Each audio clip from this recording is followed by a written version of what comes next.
बस्तर दशहरे को लेकर बड़ा विवाद खड़ा हो गया है। राज परिवार के सदस्य कमल चंद भंजदेव के रथ पर चढ़ने की मंशा को लेकर विरोध के स्वर तेज हो रहे हैं। सामाजिक, धार्मिक और राजनीतिक संगठनों ने इस पर आपत्ति जताई है। विरोध करने वालों का कहना है कि 1966 के बाद राज परिवार का दशहरा में कोई योगदान नहीं रहा।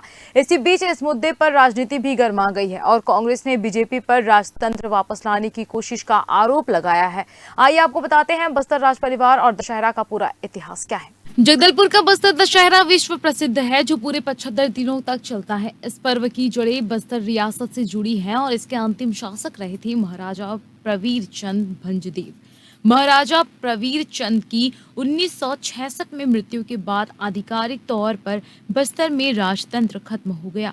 उसी के साथ दशहरा में राज परिवार की भूमिका और रथ पर महाराजा के चढ़ने की परंपरा भी बंद हो गई।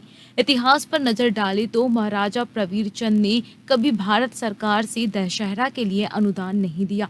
उन्होंने आदिवासी समाज की आवाज उठाई, जल जंगल और जमीन की लड़ाई लड़ी और आदिवासियों के लिए मसीहा बन गए। उनकी कोई संतान नहीं थी और उनकी मृत्यु के बाद तत्कालीन कलेक्टर ब्रह्मदेव शर्मा ने राज परिवार की इस परंपरा को स्थायी रूप से खत्म करने का आदेश जारी किया। बाद में छोटे भाई विजय चंद भंजदेव को गद्दी दी गई, जिसका आदिवासियों ने कड़ा विरोध किया। इस विरोध की परिणति 1960 के दशक के गोली कांड में हुई, जिसमें कई आदिवासी मारे गए। आज भी आदिवासी समाज प्रवीर चंद को भगवान की तरह पूजते हैं, जबकि विजय चंद और उनके वंशजों को लेकर नाराजगी बनी हुई है। अब मौजूदा समय में कमल चंद भंजदेव के रथ पर चढ़ने की मंशा ने विवाद को और गहरा कर दिया है। दंतेश्वरी मंदिर के प्रधान पुजारी प्रेम पाड़ी ने साफ कहा है कि 1966 के बाद राज परिवार का दशहरा से कोई लेना देना नहीं है। आज दशहरा का संचालन शासन की ओर से होता है। मंदिरों के पुजारी और प्रशासनिक समिति इसकी जिम्मेदारी निभाते हैं।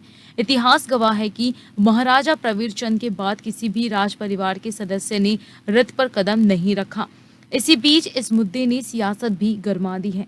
कांग्रेस प्रदेश अध्यक्ष दीपक बैज ने भाजपा नेता कमल चंद पर तंज कसते हुए कहा, क्या बीजेपी राजतंत्र को वापस लाना चाहती है?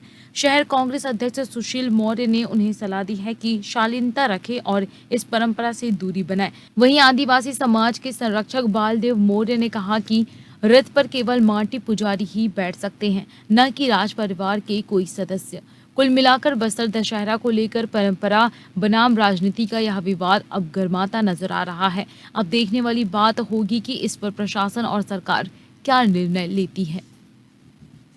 65 तक अपना स्वयं पैसे से दशहरा करते थे। राजा साहब का जब गोलीकांड हुआ 66 में, उसके बाद शासन ने दशहरा करने के लिए आदेश दिया कि उसकी परंपरा को यथावत रखते हुए रखा जाए बोल। और उसी समय से शासन ने दशहरा करने के लिए अनुमति दिया और आदेश दिया। उसी दरमियान रानी स्वर्गीय वेदवती को एक अनुमति दिया गया था कि आप राजा की पत्नी हो, इसके कारण आपको रथ में बैठने का अधिकार दिया था। लेकिन दोनों रानी को विवाद चलते हुए, उस समय शर्मा साहब तो कलेक्टर साहब थे, उन्होंने बीच में विवाद हुआ। तो विवाद होने से रात को 12 बजे कलेक्टर साहब लेके अभी आप लोग शासन का हक के मैं आप लोग को हटा देना चाहता हूँ। तो उसने वेदवती ने लिखे थे आज दशहरा कार्य पूजा द्वारा संपन्न किया जाएगा और माई जी का क्षेत्र रह के ही उसको परिक्रमा किया जाएगा, ऐसा उन्होंने लिख के शासन को दिया। मैं बचपन से मावली माता का पूजा करता आ रहा हूँ। आज तक दशहरा पर्व में कभी राज परिवार को रथ चढ़ता नहीं देखा हूँ। जब से मैं पूजा कर रहा हूँ, माई दंतेश्वरी में पुजारी रथ में चढ़ता आ रहा है और कहाँ से मांग उठा है इसका मेरे को कोई जानकारी नहीं। राजा के संबंध में अगर उन्होंने आवेदन दिया है रथ में चढ़ने के लिए, मांझी चालकी के अलावा गांव स्तर में भी बहुत सारे बुजुर्ग रहते हैं, उन लोगों से भी सलाह मशवरा करना चाहिए। और मैं मेरे जानकारी के हिसाब से, मेरे पूर्वज के जानकारी के हिसाब से, मेरे जो बाप दादा की जानकारी के हिसाब से राजा का जो भी मान्यता था प्रवीर चंद के समय से ही था। उसके बाद उन्होंने खत्म होने के बाद यहाँ राजा तो, और अभी जो माटी पुजारी बोल रहे हैं, मैं तो माटी पुजारी इनको नहीं मानता। माटी पुजारी मतलब ये है, अगर माता जी को बलि दिया जाता है, उसका हेड अगर भक्षण करता है। दशहरा में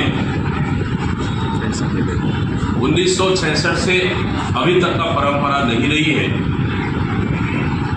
कोई राज परिवार का सदस्य उस दशहरा रथ में चढ़ेगा,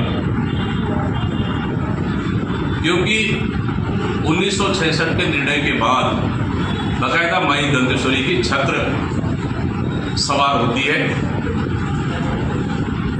रथ में और रथ को परिक्रमा किया जाता है। मैं भी 5 साल दशहरा कमेटी का अध्यक्ष रहा हूँ। मैंने भी इन परंपराओं को बाकायदा निभाया है। क्या भारतीय जनता पार्टी की सरकार में लोकतंत्र खत्म हो गया है? क्या लोकतंत्र पे भरोसा नहीं है कि पूरे 1966 के बाद की परंपरा तोड़ने जा रहे हैं? देखिए, कमलचंद भंजदेव बस्तर राज परिवार के एक सदस्य हैं।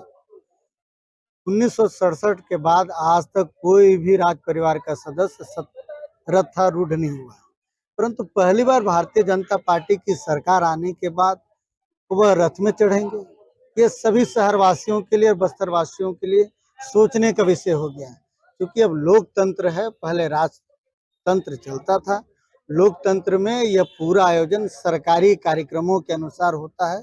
वह दशहरा समिति के अध्यक्ष हैं कि उपाध्यक्ष हैं कि विधायक है कि सांसद हैं, और लोकतंत्र में सब चीजें समाप्त हो रही है। मैं सामान्य कमलचंद भंजदेव जी से विनती करता हूं कि इस प्रकार के फैसले ना ले जिससे उनकी जग हसाई हो। बस्तर दशहरा ऐतिहासिक है, 75 दिनों से ज्यादा चलने वाला दशहरा है। इस दशहरे की गरिमा कैसे बढ़े, कैसे यहाँ बस्तर के लोग उस दशहरा में अधिक मात्रा में लोग बढ़ चढ़ कर हिस्सा ले।